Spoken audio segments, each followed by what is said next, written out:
दोस्तों पिछले एपिसोड में हमने देखा था कि जुंजे चेक पॉइंट तोड़कर अपने घर की तरफ जाता है, वहीं दूसरी तरफ जलपरी के सामने मा डे यंग खड़ा होता है। अब उसके आगे हम देखते हैं कि मुखिया के आदमी जलपरी पर हमला करते हैं, लेकिन तभी सरदार वहां आकर उसे बचा लेता है, जिसके बाद उसे लेकर अपने घर आता है ताकि वे बुरे लोगों से उसकी रक्षा कर सके। और इसलिए अब मुखिया के लिए जलपरी को पकड़ना और भी आसान हो गया था। मुखिया और उसकी बीबी दोनों जलपरी और सरदार के खिलाफ साजिश करने लगते हैं। तभी वहां पास के गांव का एक आदमी आकर मुखिया के खिलाफ आवाज उठाने लगता है और चिल्लाते हुए कहता है, तुम एक लुटेरे हो जो कि गांव वालों से मनमाना टैक्स वसूलता है। फिर जाने से पहले वो आदमी मुखिया को कहता है कि देख लेना, मैं तुम्हारी हकीकत सारी दुनिया के सामने लाकर रहूंगा। इसके बाद अगली सुबह मछुआरों को उसी आदमी की लाश किनारे पर मिलती है। सरदार और डॉक्टर्स ये पता लगाने की कोशिश कर रहे थे कि आखिर इस आदमी की मौत कैसे हुई। तभी एक आदमी सरदार से कहता है कि गाँव में ये अफवाह फैली हुई है, ये किसी जलपरी की मनहूसियत का शिकार है और सभी लोग इसी वजह से डरे हुए हैं। जिसके बाद सरदार मुखिया की तरफ देखकर कहता है, ये सब किसी की साजिश लग रही है और जब तक इसकी मौत की असल वजह सामने नहीं आ जाती तब तक हम इसे नहीं दफनाएंगे। दूसरी तरफ मुखिया की बीबी सरदार के महल में जबरदस्ती घुस जाती है और जब वहाँ के पहरेदार उसे वहाँ आने की वजह पूछता है तब वो कहती है, मैंने सुना है कि एक मनहूस जलपरी इसी महल में छुपी हुई है। ये सुनकर गाँव के लोग डरने लगते हैं कि कहीं हमारे बच्चों को न मार दे। मुखिया की बीबी कहती है, क्यों न मैं इस जगह की तलाशी लूं, लेकिन पहरेदार कहता है कि आप इस जगह की तलाशी नहीं ले सकती। मीनवेल सरदार का आदमी उसे बताता है कि बहुत से लोग आपके महल के बाहर जमा हो गए हैं और कह रहे हैं कि वो जलपरी यही महल में छुपी हुई है। ये सुनकर सरदार जल्दी से अपने महल की तरफ जाने लगता है। वहीं दूसरी तरफ जलपरी उसी पॉट को देख रही थी जो 400 साल बाद चासिया को मिला है। इसके बाद हमें एक सीन दिखाया जाता है जहाँ जलपरी उसी पॉट को देखकर सरदार की कही गई बातें याद कर रही थी। सरदार जलपरी को उसी पॉट के बारे में बताते रहता है। सरदार कहता है, मैं अक्सर एक ख्वाब देखता हूँ जो एक अलग ही दुनिया जैसी लगती है और हमेशा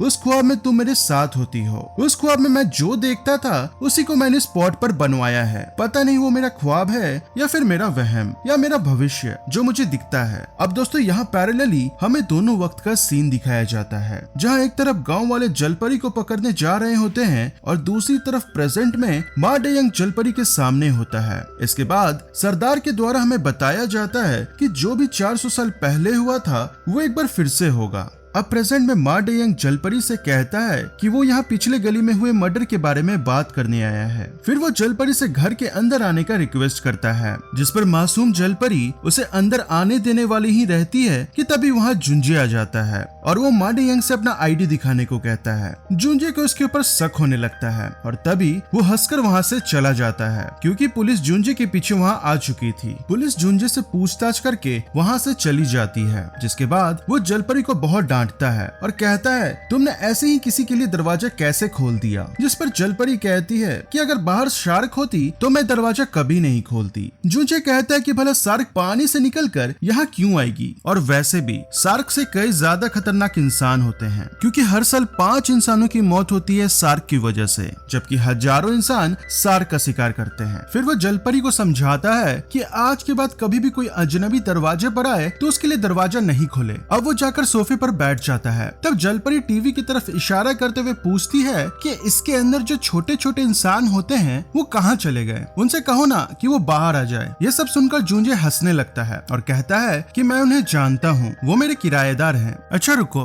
मैं उन्हें कॉल कर अभी बुलाता हूँ। जलपरी दौड़कर उसके पास आती है और कान लगाकर उसकी बातें सुनने लगती है। फिर जूंजे जलपरी से कहता है कि मैं उन्हें यहाँ तभी बुलाऊंगा जब तुम मुझे सब कुछ सच सच बता दोगी, और जो कुछ भी हुआ था वो मुझे याद क्यों नहीं आ रहा। लेकिन जलपरी तो जुंजे को कुछ बताने से रही और उससे कहती है, कोई बात नहीं, मैं इंतजार कर लूंगी, वैसे भी इंतजार करने में मैं बहुत अच्छी हूँ। जुंजे ये सुनकर कहता है, देखो हो सकता है तुम इंतजार करने में बहुत अच्छी हो, लेकिन मैं ऐसा नहीं हूँ, मुझसे इंतजार नहीं होता। और सुनो, तुम्हारे पास बस कल भर का समय है, अगर तुमने कल कुछ नहीं बताया तो यहाँ से चली जाना। जिसे सुनकर जलपरी बहुत उदास हो जाती है। दूसरी तरफ जुंजे की स्टेप मॉम मा डे यंग से कह रही होती है कि जो मर्डर हुआ है वो तुमने किया है ना, जिस पर वो ना कहता है, जबकि हम सभी जानते हैं कि वो मर्डर उसी ने किया था। इसके बाद स्टेप मॉम उससे जुंजे के घर का एड्रेस भेजने को कहती है और इसी बीच जुंजे का स्टेप ब्रदर वहाँ आ जाता है और अपनी मॉम से सैंडविच बनाने को कहता है। इधर मॉम खाना बनाने में बिजी थी और तभी तभी वो उनका फोन लेकर जूंजे का एड्रेस याद कर लेता है और फिर फोन को जानबूझकर पानी में गिरा देता है।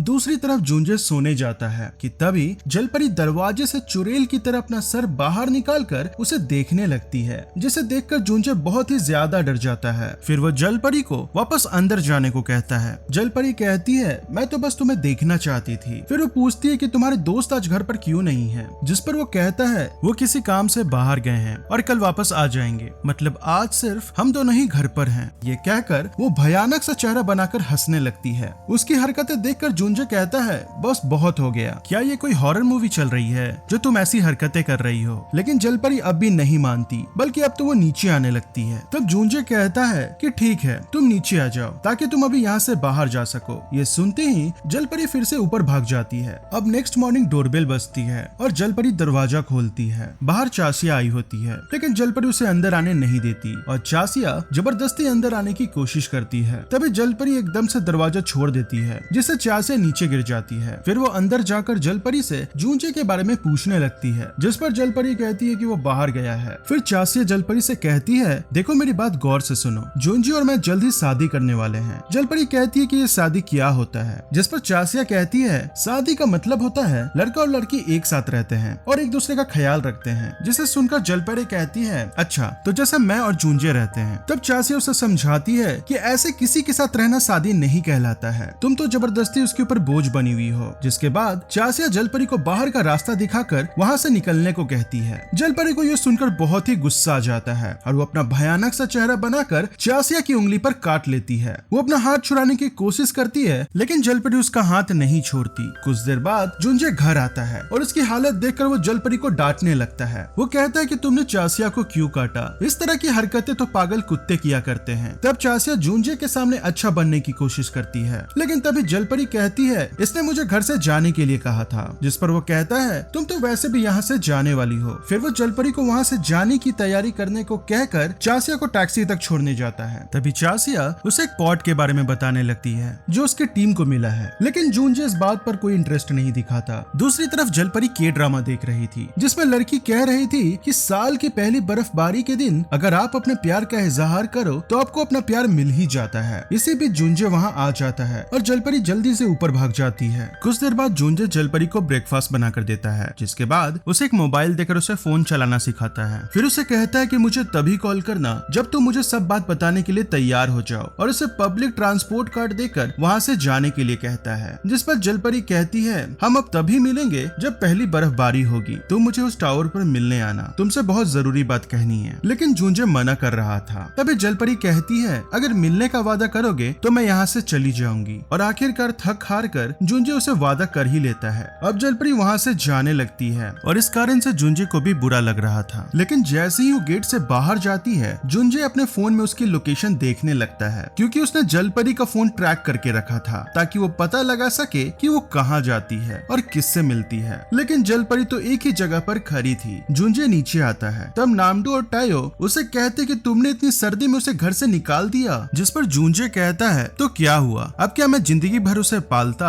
जवाब में नामडू बोलता है तुम भी अजीब इंसान हो यार, कल तक तो तुम्हें उसकी इतनी फिक्र थी कि तुमने उसके चक्कर में पुलिस चेक पॉइंट उड़ाकर उसके पास चले गए, और आज तुमने उसे इतनी सर्दी में बाहर निकाल दिया। बेचारी के पास एक फूटी कौड़ी भी नहीं है और न ही हमारे शहर के बारे में उसे कुछ पता है, कहाँ रहेगी वो और क्या खाएगी। लेकिन जूंजे कहता है कि मैं कोई उसका गार्जियन नहीं हूँ, और वहाँ से अपने रूम में आ जाता है, जहाँ वो एक बार फिर से जलपरी का लोकेशन चेक करके उसके पीछे जाने लगता है। नामडू उसे उनके नेक्स्ट मिशन के बारे में बताना चाहता था, लेकिन जूंजे उसके बातें सुने बिना वहाँ से चला जाता है। अब नामडू टाइयो को एक लेडी के बारे में बताने लगता है जिससे वो लूटने वाले हैं। वो बोलता है कि वो औरत इतनी अमीर है कि उसे खुद नहीं पता कि उसके पास कितने पैसे हैं। वो अपने डॉगी पर बहुत पैसे खर्च करती है, लेकिन कभी भी किसी गरीब की मदद नहीं करती है। और दोस्तों हम देखते हैं कि वो औरत और कोई नहीं बल्कि चासिया की भाभी जिंजू रहती है। लेकिन नामडू और टायो इस बात से बिल्कुल बेखबर थे। नामडू उसे प्लान बताता है, जिसके बाद सीन जिंजू की तरफ शिफ्ट होता है, जो कि अपनी मेड के साथ बाहर आई हुई थी। लेकिन वहाँ सभी मेड को मैम कहने लगते हैं, क्योंकि वो कपड़ों से बहुत ही ज्यादा अमीर लग रही थी, और इस बात से जिंजू को जलन होने लगती है। इसी वजह से वो अपने मेड को बुरा भला बोलकर अपने घर से जाने को कहती है, साथ ही अपने सारे सुंदर और नए कपड़ों को फेंकने कहती है। उदास होकर मेड वहाँ से चली जाती है। तभी जुंजे के स्टेप मॉम सियोही वहाँ आकर जिंजू को कल के खाने के लिए शुक्रिया करती है और कहती है कि जो खाना तुमने कल भेजा था वो बहुत टेस्टी था, सबको बहुत पसंद आया। यह सुनकर जुंजो बहुत ही खुश हो जाती है और उसे कहती है आप जब भी कहेंगी मैं दोबारा खाना बनाकर भेज दूंगी। उसके जाते ही मेड जिंजू से कहती है मैं कल आपके घर से चली जाऊंगी। लेकिन जिंजू उसे कहती है मैंने तुम्हें जाने के लिए कब कहा, मैंने तो बस तुम्हें कचरा फेंकने कहा था। यहाँ भी वो इसलिए उसे रोक रही थी क्योंकि अगर वो चली गई तो इतना टेस्टी खाना कौन बनाएगा। दूसरी तरफ जलपरी फिर से डस्टबिन के पास आती है जहाँ उसे वही भिखारिन मिलती है। वो दोनों फिर से जिंजू के फेंके हुए कपड़े पहनने लगते हैं। जलपरी उसे पूछती है आप पैसे कैसे कमाती हो, जिस पर वो जलपरी को कुछ पैम्पलेट्स देकर उसे लोगों में बांटने कहती है। फिर वो कहती है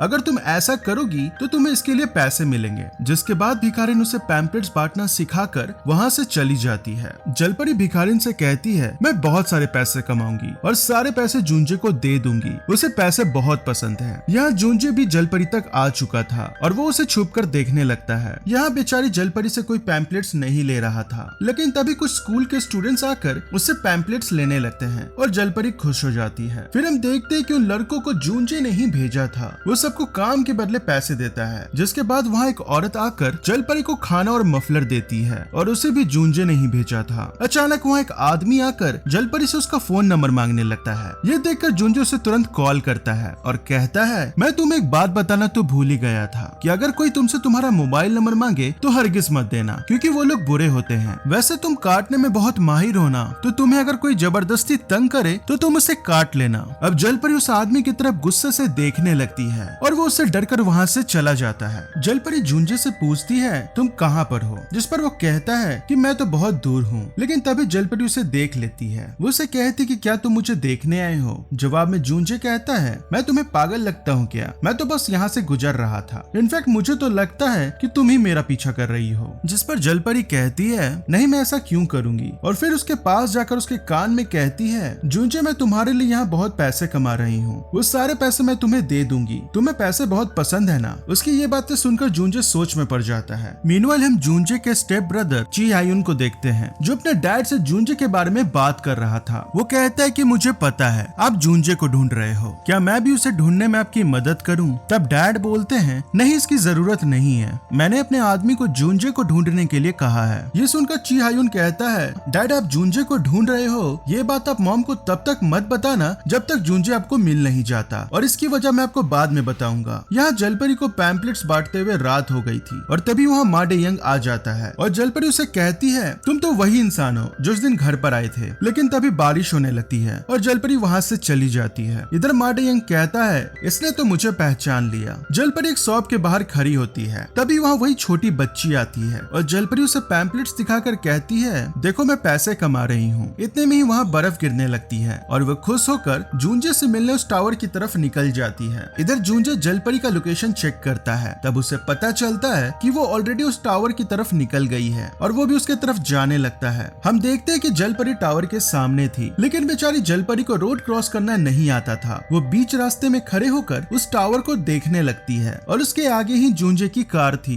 इतने में अचानक से गाड़ी पीछे से आकर जलपरी को उड़ा देती है और वो बेहोश हो जाती है। उस कार में जूंजे का स्टेप ब्रदर ची हायुन था जो कार से बाहर निकलता है और जलपरी को रोड पर गिरा हुआ पाता है। मीनवाइल जूंजे टावर पर आकर जलपरी का इंतजार कर रहा था। वो खुश हो रहा था कि उससे पहले वो वहाँ पहुँच गया क्योंकि जलपरी का लोकेशन वहीं दिखा रहा था। इसी के साथ ये एपिसोड यहीं खत्म हो जाता है। दोस्तों पूरा सीजन देखने के लिए चैनल को सब्सक्राइब करके बेल नोटिफिकेशन जरूर ऑन कर लीजिए। मिलते हैं नेक्स्ट एपिसोड में। Thank you for watching.